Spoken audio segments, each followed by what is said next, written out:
Hi, I'm taking a moment to just give it to you in the form of a conversation instead of an email where it just sounds like I'm pitching or selling or you know, something that's really important to understand is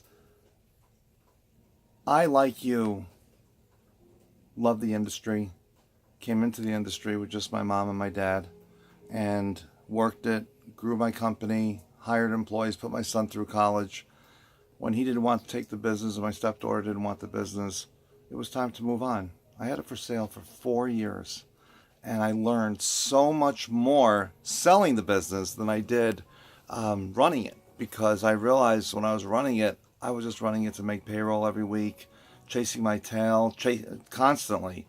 And then when it came time to understand what it was that a buyer wanted, changed my whole perception of business entirely.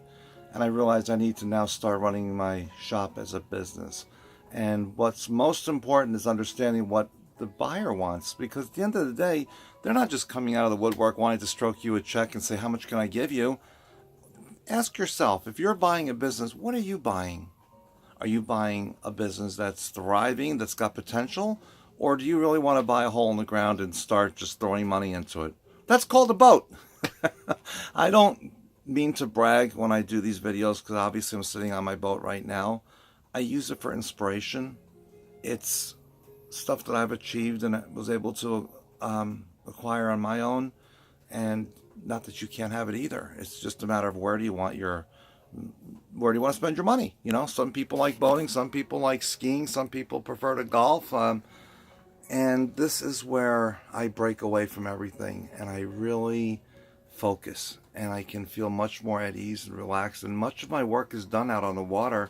I'm doing all my researching.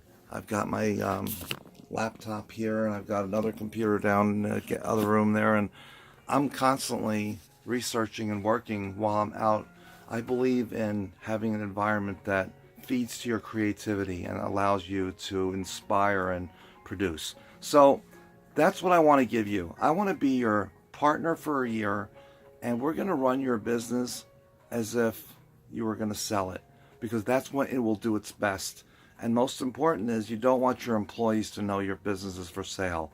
That's the worst thing you can do. So I've got an answer for that too. So the worst part of what we're going to do is, by the time it actually all comes together, you'll probably have to be faced with that decision of, someone's ready to buy your business, do you really want to sell it? That's tough, because you might be saying to yourself, oh yes, oh yes, oh yes, one day, one day, one day. When that day comes, the reason I say that is because your business will probably be doing the best it's ever done. You can tell me all about your increases and your profitability and this and that from this year to the next year, but we're going to get something that's going to be solid, that you can see in writing, that people are going to want. And that's when you're going to be faced with that decision. Don Houghton was the last shop I just got. We had this conversation 3 years ago. A year and a half later, he sold. He's done. He's out in California. It works. It works, and I'm here to help you do it too. So I hope you will be able to see your way through. Give me 1 year. I can't have you on, off, maybe yes, maybe no. I need data. Data's king. Valentine's Day is just around the corner. Let's get started. Let me get this done for you. And then let's go back and see how we did and what we're going to do better going forward. Please call me on Sunday, and I'm here.